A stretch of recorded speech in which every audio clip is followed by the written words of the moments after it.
we got another episode 8 of Talk That Talk with Fallon and DLab, and we got a special guest today, Gerald Griggs, the Justice Fighter activist, and he's been big in our community in Atlanta, but has also been big around the country, just leading protests and really putting forth his efforts to bring attention to the Black Lives Matter movement, which is very important in critical times as we deal with police brutality and other injustices that are occurring in our nation. So welcome, Gerald Griggs, Mr. Griggs. Hey, what's going on? Thank you for having me on the show. Yeah, no, we needed to have you. I talked to so many people. I'm sure I can say the same about DLab, of just people interested in wanting to know and gain more information and knowledge about these protests, the agenda, how are we strategizing, and how are we going to move forward, since we are bringing attention to all of these police brutalities or injustices that are happening in our community. So welcome. So happy to have you.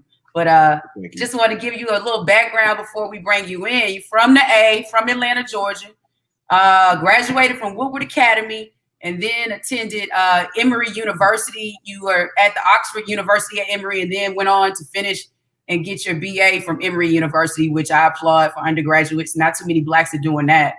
And then you received your JD from University of Cincinnati College of Law. So you've been practicing now for a little over 15 years. You definitely have the experience as a criminal defense attorney, and now transitioning more so to activism.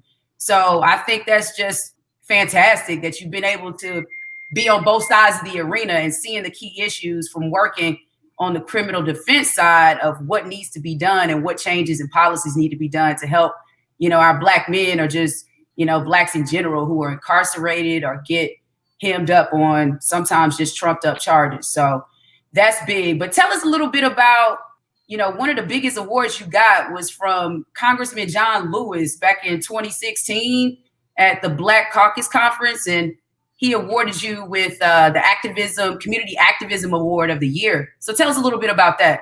Yeah, it was truly an honor. And thank you for having me again on the show. Being a native Atlantan, you look up to certain legendary individuals in Atlanta, one of which is Representative John Lewis and, of course, Dr. King.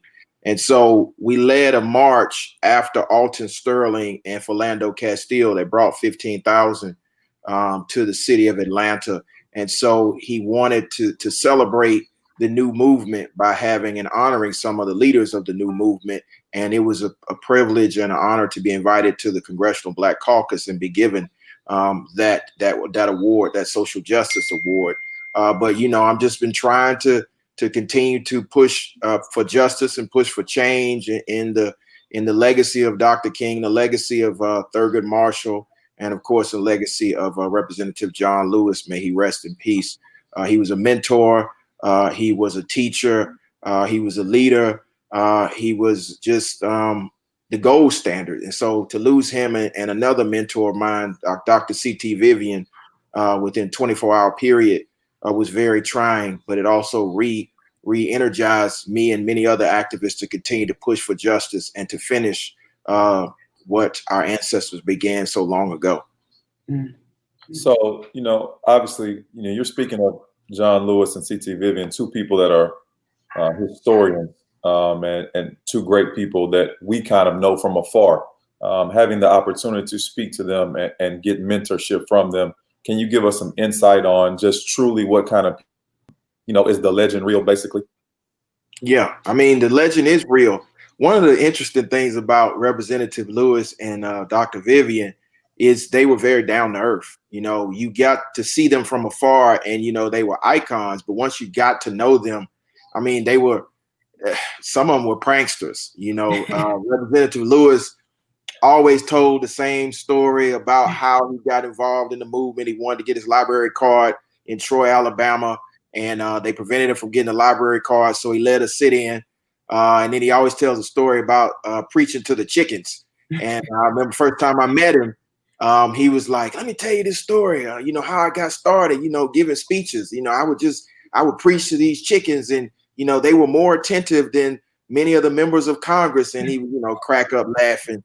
And then Dr. Vivian, man, every time I saw him, and, I was with him consistently for 5 years, and as a mentor every Saturday with the CT Vivian Leadership Academy, where he was teaching young men how to be leaders.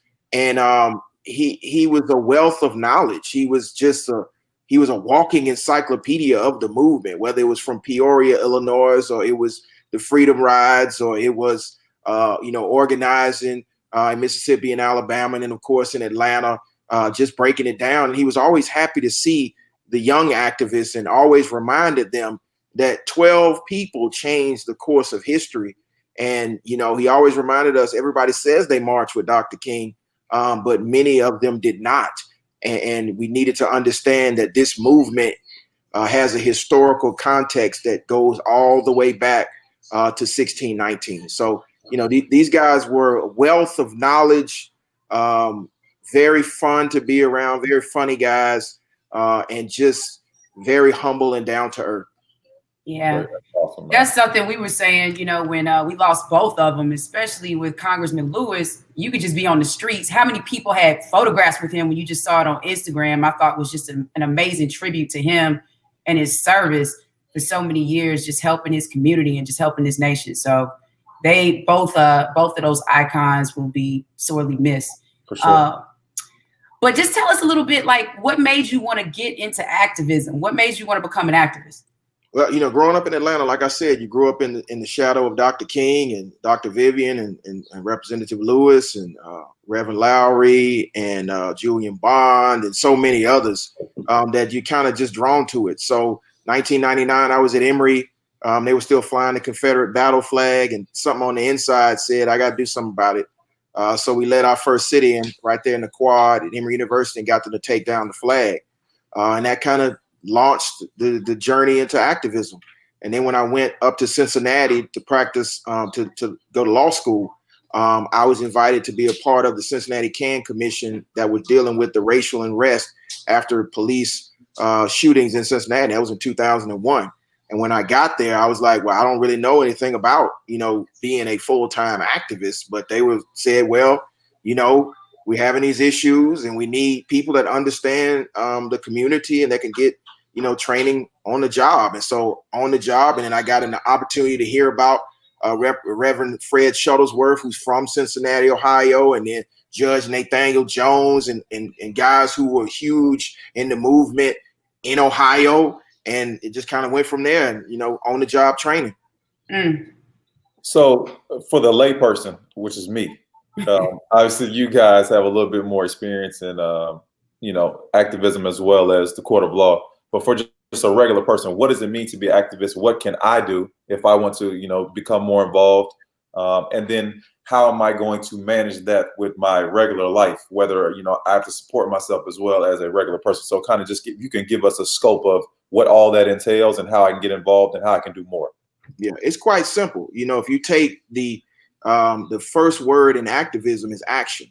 And so you just get action moving, whether that's deciding to raise a point about a certain injustice, whether that's environmental injustice, racial injustice, educational disparities, healthcare disparities, just bring that to light, by speaking truth to power.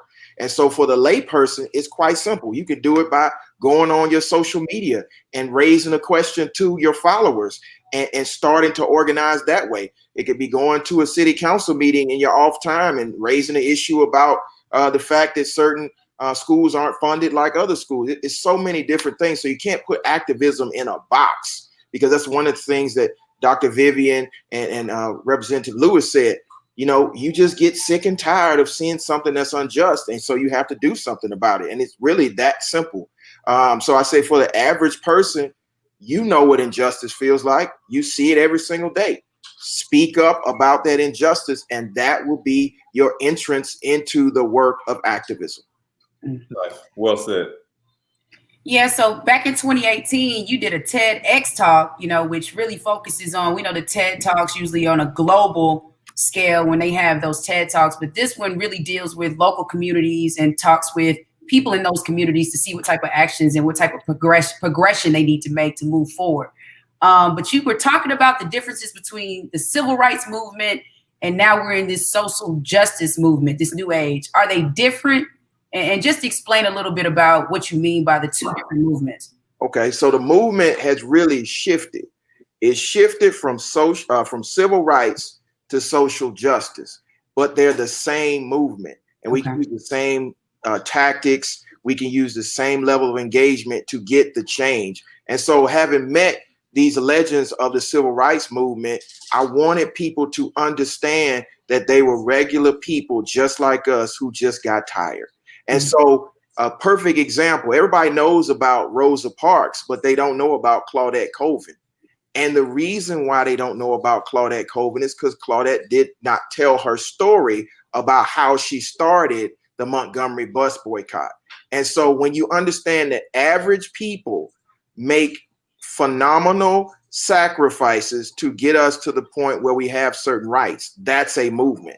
And then when you meet certain elements of the movement, you realize it's one continuous movement from emancipation and abolition to anti-Jim Crow, to desegregation, to fighting back against mass incarceration, to now social justice. It's the same movement. I was listening to Claudette Colvin's book a couple days ago, and in chapter 5, it talks about the NAACP in 1950 fighting for social justice.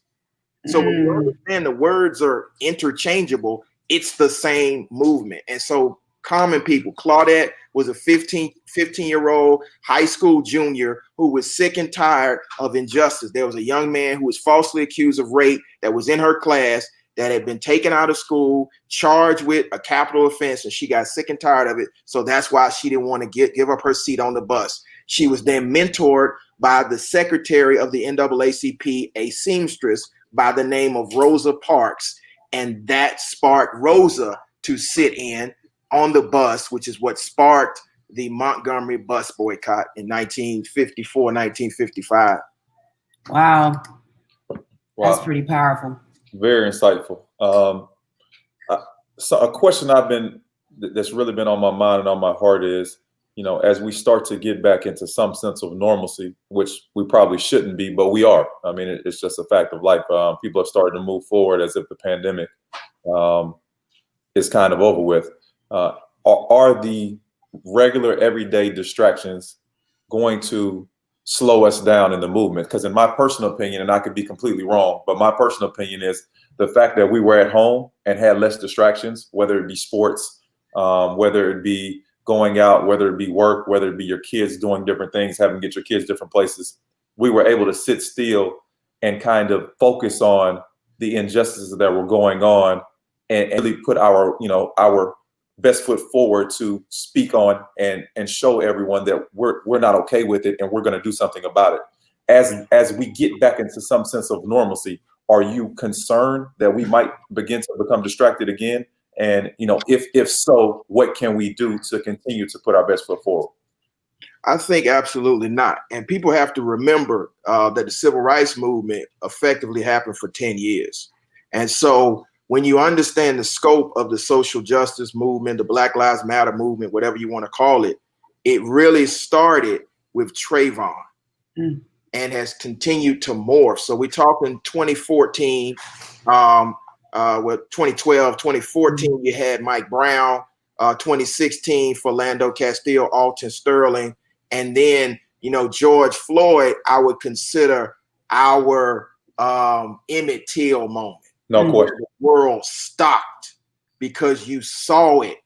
I mean, we saw it for 8 minutes and 46 seconds, and it finally cut through all the noise. So I think that for some people, they're going to try to go back to business as usual.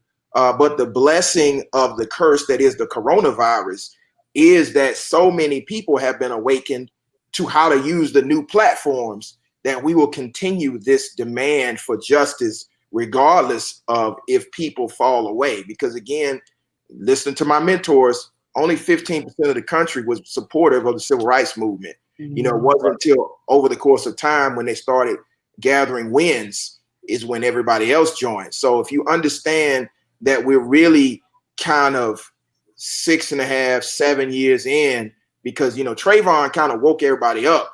Mike Brown really angered everybody. So really that's the real start, is Mike Brown 2014. So we're in 2020. So we're still just 6 years in. And even in the 6 years in, we've seen laws change. We've seen police officers held accountable. We are starting to see the tide of American public opinion change about the movement. So I think that, regardless of what happens with coronavirus, we will continue to elevate the voices of the victims and the voiceless and demand justice in real time. I agree. So you just came back last weekend. You went on a good trouble ride. We talk about good trouble. We say necessary trouble, famous quote from Congressman Lewis. But you went on a bus trip to coordinate a protest or rally. You stopped in Chattanooga, Tennessee, where you were addressing Reginald Arrington Jr. and the situation he was involved in, where he was beaten by 5 police officers in Chattanooga while he was just walking on the street. And then the other scenario, of course, Breonna Taylor, her case, or her tragic death or murder, has gotten so much attention at the hands of the Louisville Police Department. So enlighten us about that protest or those protests, and the good and bad, and just give us, I think, some extra commentary on both of those cases and where do we see the movement going forward. Yeah. And so, in commemoration of the passing of our ancestor, Representative John Lewis, and of course, CT Vivian, we decided to participate in the Good Trouble Ride, where we could add voice to what's happening in the Black Lives Matter movement to these particular cases and help elevate the call. Of course, everybody knows about Breonna Taylor. It kind of happened in that perfect and awful storm that was Ahmaud Arbery, Breonna Taylor, and then George Floyd. And so because there seemed to be justice coming for Ahmaud Arbery and George Floyd, we wanted to concentrate on our dear sister, Breonna Taylor. Many national activists, Tamika Mallory, my son, and Kenny Stills, and my friend Portia Williams from the Housewives were up there and got arrested. And so it was time for us as Atlanta activists to go to Louisville to lend our support. And so the ride started here in Atlanta at the IBEW building at 3 o'clock in the morning last Friday and arrived in Louisville around 11 o'clock. And I must say, we arrived in Louisville, you really aren't prepared for the energy on the ground until you get there. And it's a different level of energy in Louisville. They are focused on getting Breonna Taylor justice, and they are consistent. They stay in the streets. They stay elevating their voice. They've taken over the plaza across the street from the courthouse and changed the name of the plaza from, I believe it's Liberty Plaza or Liberation, some type of plaza. It's now Breonna Taylor Square. They have occupied that space since her killing. And so you get rejuvenated by all of these activists who are focused, and they're everyday people that just are tired. They were tired when they saw their sister, who was asleep in her home, not doing anything illegal, and a no-knock warrant kicks down the door and shoots her to death. And then they try to blame the boyfriend, a fiance. Right. And so they are fired up in a way that I haven't seen people fired up since Mike Brown or Eric Garner. And so it just rejuvenated me and other activists. We took probably about 100 activists up there in 3 buses. Of course, we were socially distant. That's why we needed 3 buses. And when we got there on the ground, we were greeted by Until Freedom, No Justice, No Peace Coalition, and a couple churches. And we just marched through the streets of Louisville until we got to Breonna Taylor Square. And we went down Muhammad Ali Boulevard. We got to see a sign with all of the names. And believe me, there are more names than we care to know of. There are names that I didn't even know. And I pride myself on knowing all of the names, but there are so many. And her case and her family wanted this point across the rest of the world. Her case is just one of many that we're using to elevate all the other cases, but they definitely want justice for her. So we're going to continue to elevate her voice. They're having Breonna Con the 22nd through the 25th.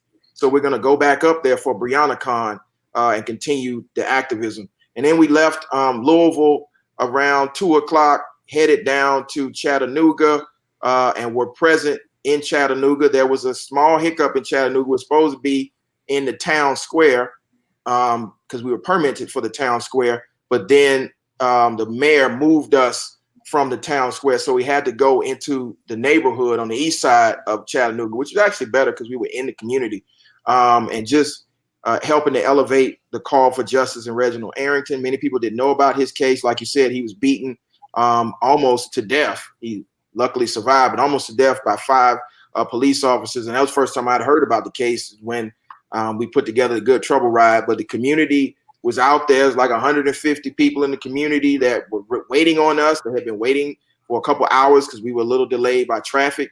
But what we have to understand is this is a national movement. It's a global movement, but nationally, and people are energized and ready to move at the drop of a hat. So my hat's off to the organizers up there in Chattanooga. I told them we'd be back the end of the month. And Atlanta would be in solidarity with them because it's only about an hour and a half ride up 75.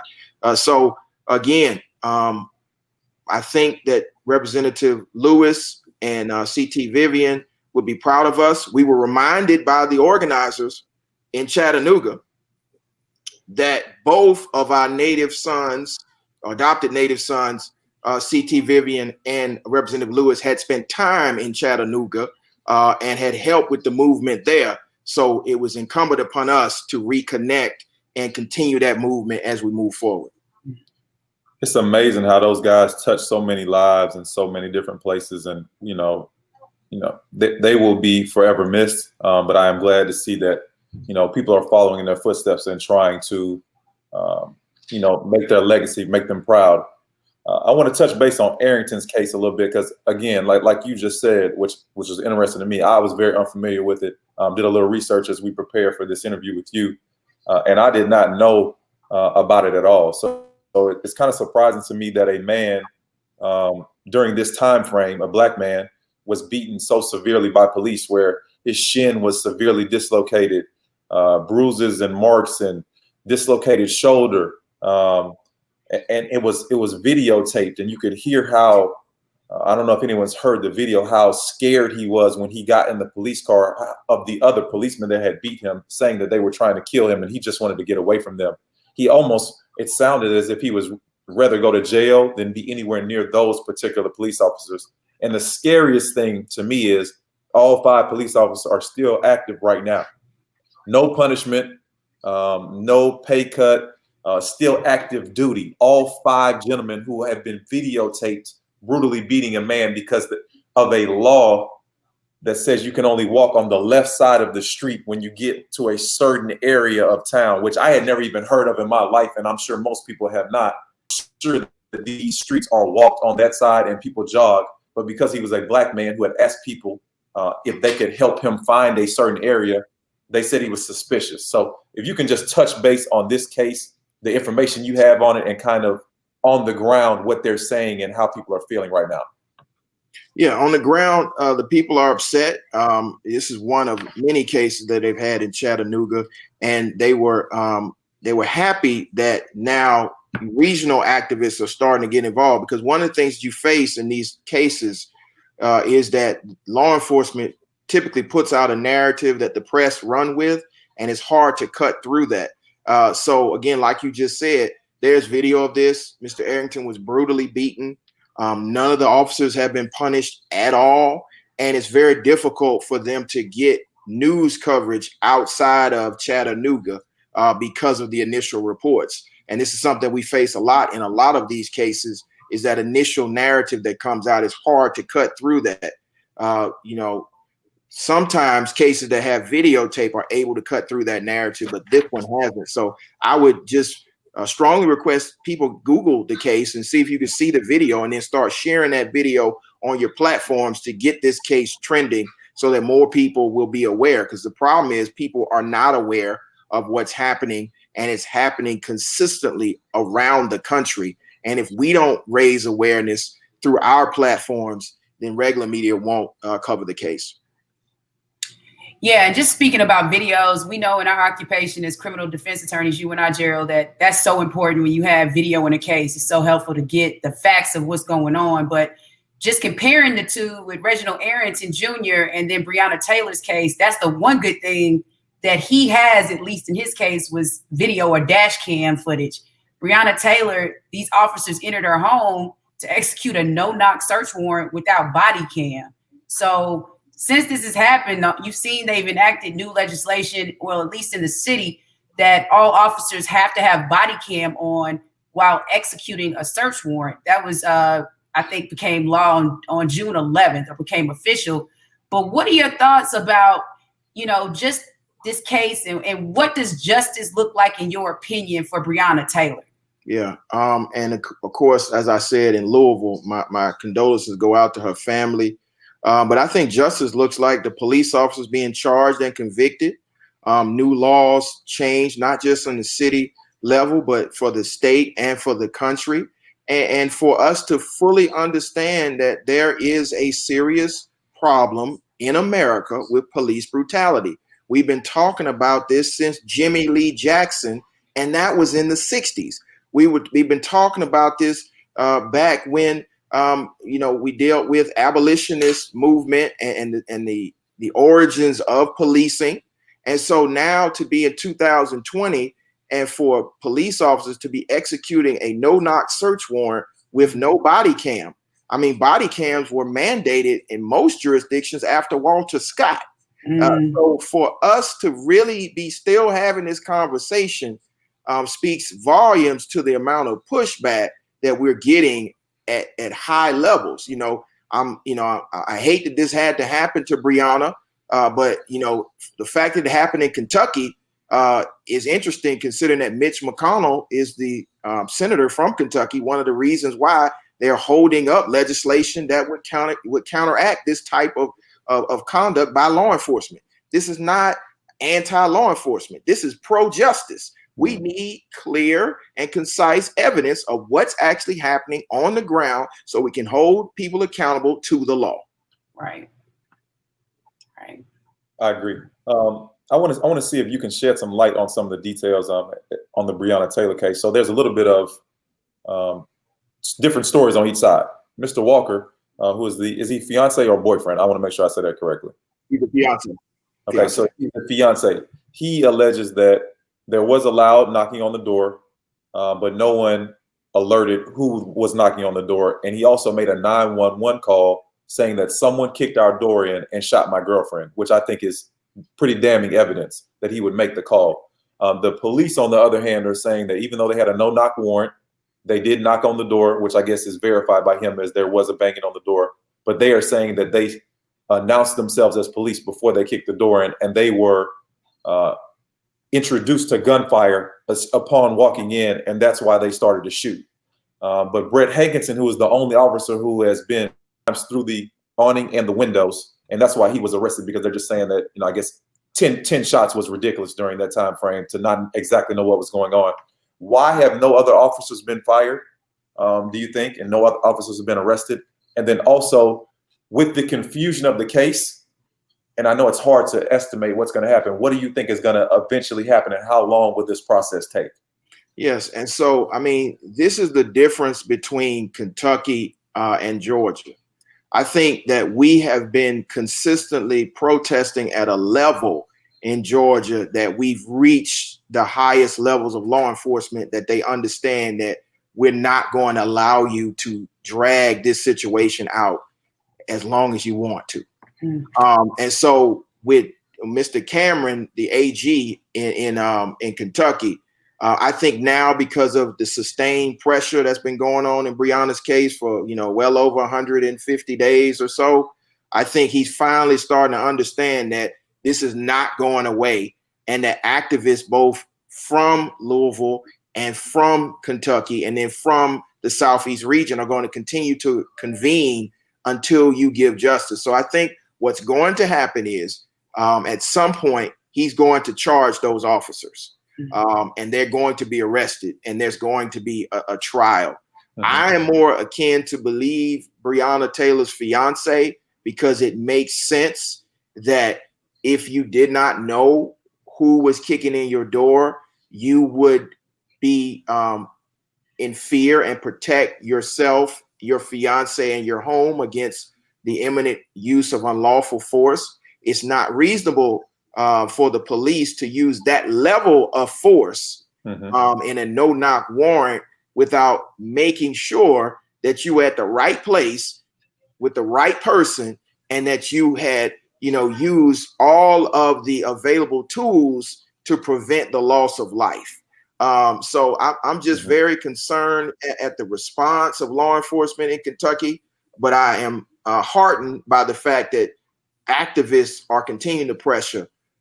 Finally, Mr. Cameron has met with the family. It's ridiculous that it took this long for him to meet with the family, but I think it was either Friday or Thursday. He finally met with the family and the family's attorney, and they gave some press statements that they were satisfied with the direction of the investigation, but it's time for him to make a choice. I mean, it's not that hard to determine whether or not that force they were using was excessive, and then to allow a grand jury to convene to investigate and then indict, and then a trial jury to determine, what actually happened and whether or not somebody's held criminally liable.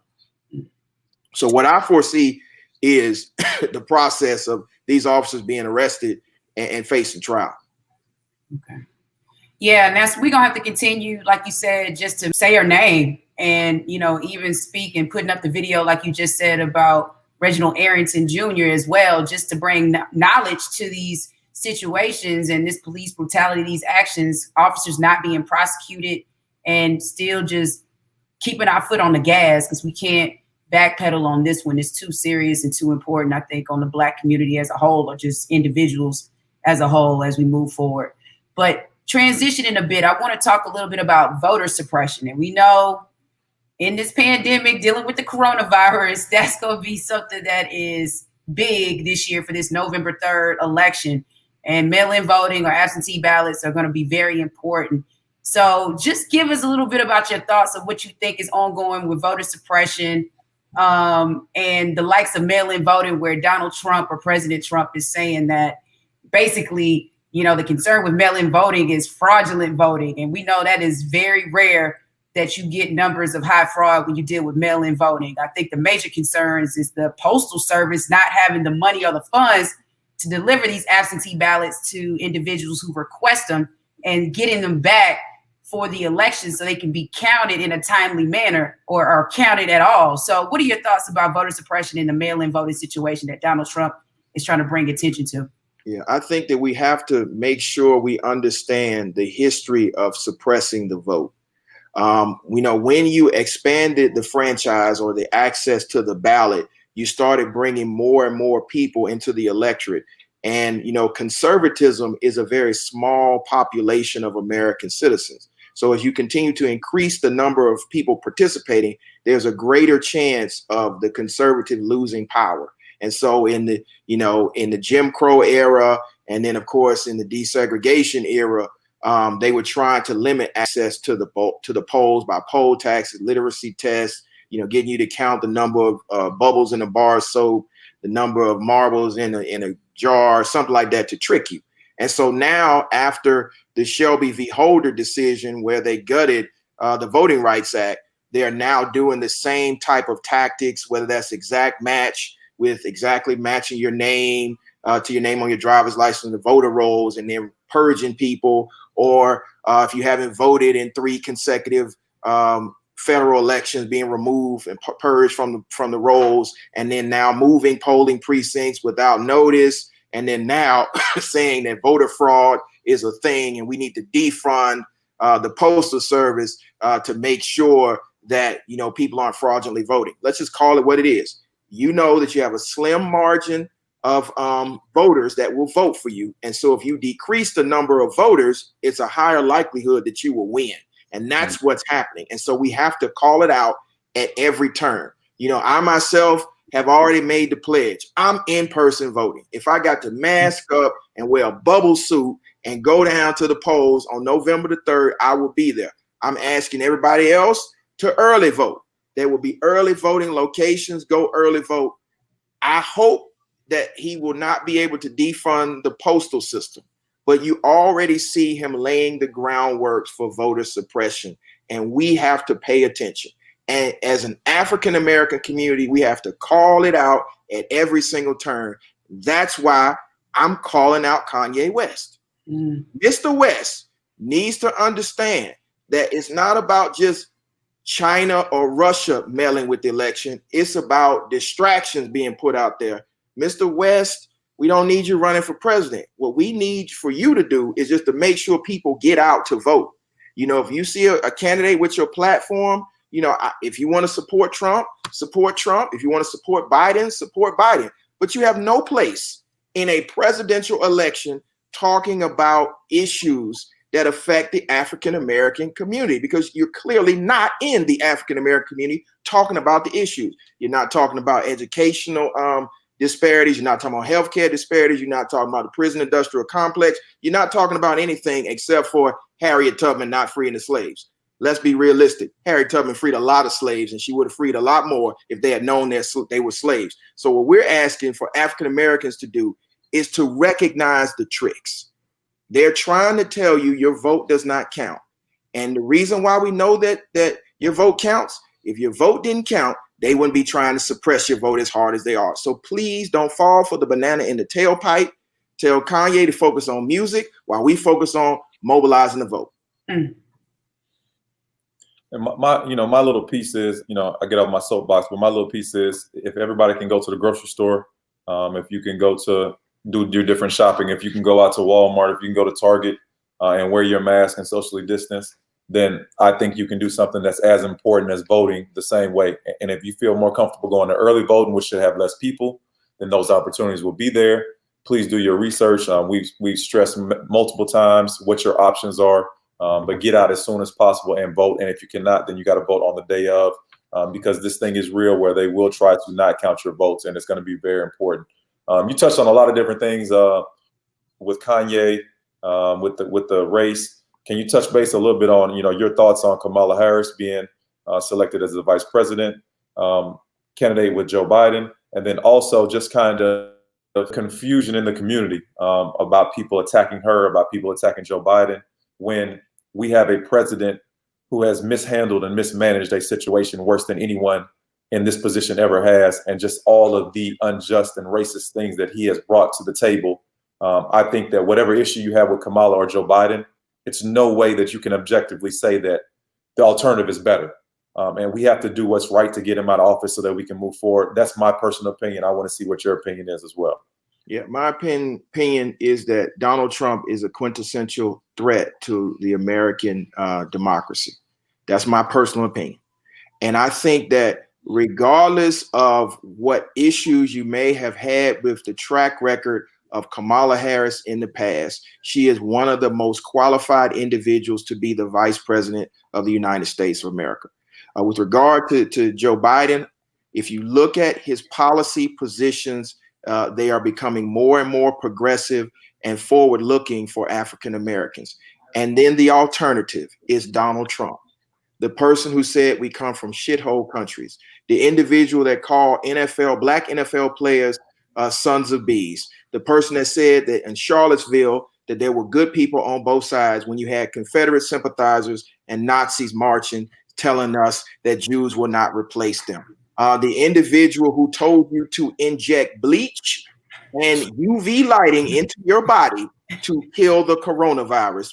And that was after he said the coronavirus was a hoax. Exactly. That's what we're dealing with. So for the individuals who are saying it's in our best interest to either not vote or to vote for Trump, I would ask yourself, did you think in 2020 you'd be walking around with a mask on your face trying to escape a global pandemic while another person was calling it a hoax and not paying attention to 160,000 dead Americans? This election is about the soul of America. We can all disagree on policy positions. We can disagree on whether or not, Kamala Harris incarcerated African-American men in California. We can argue about that. But once it comes down to who we're going to vote for on November the 3rd, There is absolutely no choice. You can either vote for progress in America, or you can vote for America going back to 1850. That's what it's about. This person has said, the president of the United States, that Robert E. Lee was a great person, but he didn't know who Frederick Douglass was. This individual has said that we should respect our history and honor the Confederacy. These are things that he has said. Just go to his Twitter feed. So what I say to the people that are having this argument that we had in 2016, you thought not voting wouldn't cost you anything. Well, it cost us 160,000 Americans. It's caused us to almost go into a Great Depression. It's caused us to be disrespected around the world and be lied to every single day. Nobody ever thought we'd be having a conversation about defunding the post office. The post office, people. Nobody thought that we wouldn't have, I've been protesting football for 3.5 years, but I never thought that we would potentially not have a college football season, not have a professional football season, and watch the NBA in a bubble with virtual fans, all because he failed to handle appropriately a pandemic that the Obama administration left a playbook for. Yeah.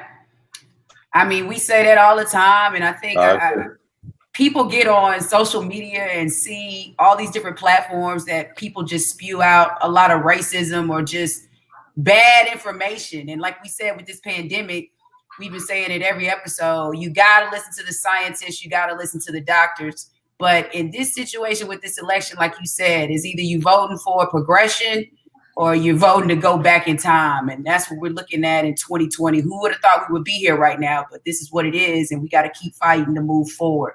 So we want to continue and trying to end the show with these triple TQ questions. We call them Talk That Talk questions. We like to ask people we have on our show as guests. So this is the first one I have for you, Gerald. What advice would you give to men? And I think, like you just said a little bit, but maybe you can elaborate a little bit more, from both parties who don't want to vote, don't affiliate, or don't think that the Republicans nor the Democrats represent their interests, so they just don't want to vote. What would you say to a Black man who's toying with that decision? I would say, if you have any issue with the criminal justice system, if you believe that it's time for a change and to get reparations, it's on the ballot, because politicians don't listen to you if you don't vote. You can espouse whatever philosophical or ideological or political belief, but if you don't vote, it's just you talking to yourself.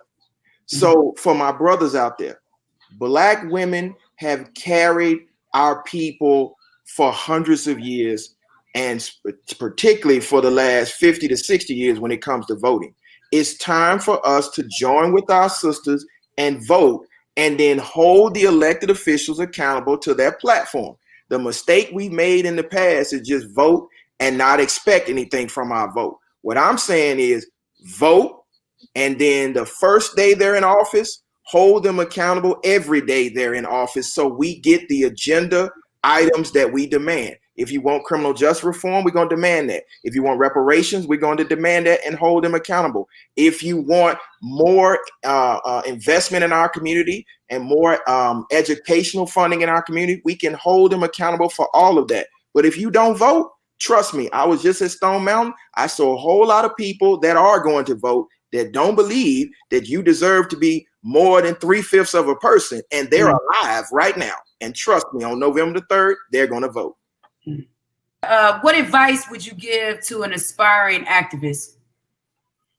I would say study the greats of the past. Study Dr. King, study Malcolm X, study Stokely Carmichael, study Eldridge Cleaver, study Ashada Shakur, study Rosa Parks, study Claudette Colvin, study Frederick Douglass, study Sojourner.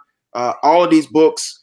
Make sure you study of the last movement, both the civil rights movement and the Black Power movement, so you can have a good basis to understand the shoulders on which you're standing on, and then get active. It's simple. You have to be active. To be an activist, you have to be active. It's not enough to just espouse your beliefs on social media, because trust me, they're espousing their beliefs in the street and in the houses of power, in the courthouses, and then ultimately on the street corners. So if you really want to affect change, you got to do the three things that Dr. King always talked about. You got to agitate, that's protesting. You got to legislate, that's changing laws. And you got to litigate. You got to sue to either declare laws unconstitutional or to change the law. Mm. And the last question I have for you, what is the legacy that you want to leave behind for future generations? Wow. The legacy I want to leave for future generations is simply the same legacy that the greats left for us, to move the needle forward so that when my ancestors, when my descendants come, they say that Mr. Griggs and the social justice movement and all the leaders that were with him made it better for us so that we can make it better for our children. It is irresponsible. It is disrespectful to our ancestors to pass on a legacy to our children that is worse than the one we inherited. For all those people that say we didn't accomplish anything in the civil rights movement, I would argue with you. You have the right to live where you want. You have the right to say what you want. You have the right to be whatever you want to be. And that's because of the blood, sweat, and tears and deaths of individuals from 1970 on back. So for you to sit on social media and criticize people that were beaten, bloodied, and bowed so that you can have the right to espouse what you're saying on social media. If you're not doing anything, don't say anything. Seriously. If you haven't looked in the eyes of the National Guard in Atlanta, don't disrespect John Lewis's name, because he looked into the eyes of Alabama state troopers in Alabama when there was only two ways off that bridge. And I've been on the bridge. There's two ways off, either in the Alabama River, which is 40 feet down and definite death, or across the bridge and getting beat to death. So what I'm saying is this: we had ancestors that were heroic, that fought, that marched, that demanded and got change. You don't have the right to sit down on them. Mm. Well said. Powerful. That's powerful, Gerald. And we just want to thank you for joining the show. I mean, you just really just enlightened us and answered so many questions that we've had, and we know viewers have had, who've spoken to us just about these movements and trying to become more informed, trying to see how they can get engaged and just get out there and just, you know, become activists themselves and just show some activism for their city, communities, and especially for this nation as we continue to go through the trials and tribulations of dealing with racism in this country. So we thank you for jumping on and joining us, and we enjoyed this one. Well, thank you, guys. And I look forward to being with you guys in the future. And I would just say to the young folks, I'm so proud of you guys, the energy that you're showing. And when I say young people, I'm talking about from 9 to 30. The next generation is fired up. They're not just talking. They're in the streets. And, you know, I plan to support you as long as I can until I become an ancestor and then turn it over. But I am proud of the work you're doing. You're moving the needle forward. Don't listen to any naysayers. Just keep your eye on the prize, and we will get to the promised land. We will get across the mountain, and we will get the justice and the repair that we demand. Yeah, we gonna do it. Thanks for coming on, man. You were awesome, man. Thank you, brother. All right, we'll see you soon. Have a good one, Gerald.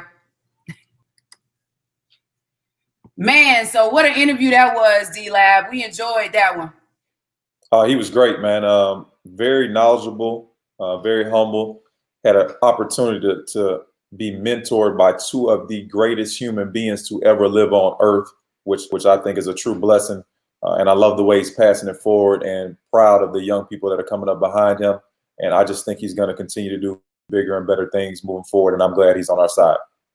Yeah, we need more people like Attorney Griggs who are getting out there in the streets. They're just not talking about it. They being about it, trying to save our communities and save our nation. So we applaud him and we thank him for his work, his continued work. But we're going to continue to trend like we do every episode and shout out a Black business. And this week, we going to shout out AIP Landscaping. The two owners, Levon Thomas and Lou George, are actually good friends of mine, but they're just doing everything through their business. But landscaping is the main one right now that they've been doing through the summer months, and they've been taking care of yards around the city of Atlanta. So y'all have to go check out two Black-owned business leaders in this community. They also are former football players. Lou George is actually the current high school football coach at Banneker High School. So they're in their communities trying to clean up their communities and actually help the youth in these communities that we have around the metro Atlanta area. So if you want to go check them out and see how you can get more information about their landscaping and other businesses, you can go to their Instagram handle, which is just simply AIP_landscaping. So you can go check them out on IG, see the work they're doing, and then DM them if you want them to come and do some lawn care or landscaping for you in your home. Great guys, great business. They do great work. Please support them. Please continue to support all Black businesses. We have to keep our money in our community and continue to support each other so that we can grow and become stable, where we can depend on each other and depend on ourselves. Yeah, that's right. And I got the Good Trouble, Necessary Trouble shirt on, made by, my co-host over here, DLab. And you see, he already has his Instagram handle for D_lab work, where you can get his shirts and see the work he's doing. So go check him out as well. But we want to continue to trend and always shout out Black businesses and support our Black entrepreneurs who are trying to put out good product in our communities. So another great show. This is episode 8. So how you feel about this one, Daryl? Again, a guy who to me is ahead of his time, kind of has an old soul, had a lot of information, a lot of insight, and has had his boots on the ground. So he's kind of been to areas. And I love the way he talked about the energy when he goes to different places, because we just see these stories on whether it be social media or the news. But unless you're actually with the people and feel the anger, the resentment, the anxiety, the fear that they're feeling, then you don't truly understand. So it was good to hear from a person who's actually been there with them. And again, I'm just glad he's on our side. I think he's going to continue to do great things. And hopefully someone learned something from this show. I think I did. And I think I want to start to try to do a little bit more activism if I can, and also spread that to my children and give them more knowledge and information so that they will be the next generation coming behind. Yeah, I definitely agree with that sentiment. So we're going to end this show like we always do. Please tune in, watch episode 8. We're on YouTube if you want to watch it. Our podcast platforms that we're associated with, Apple Podcasts, Google Podcasts, and Spotify. You can check us out if you want to listen, driving in your car. It's just a simple click, subscribe, and just listen and tune in and support us, because we need listeners, we need followers, and we want to continue to trend and just give you our community or our listeners information so they know what's going on in their communities and what's up in these current events and these current times. Subscribe. We need followers, fellas, and tell your friends, tell your family, as many people subscribe as possible. As you can see, we're a very diverse show. We love sports, but we also love social justice. We talk politics. We talk about a number of things that are relevant to everyone in the community. So hopefully you guys appreciate that and enjoy the knowledge and information that we try to spread every week. Yeah, I agree. So tune in to the next episode. We're going out on this one. This is episode 8. See you next week.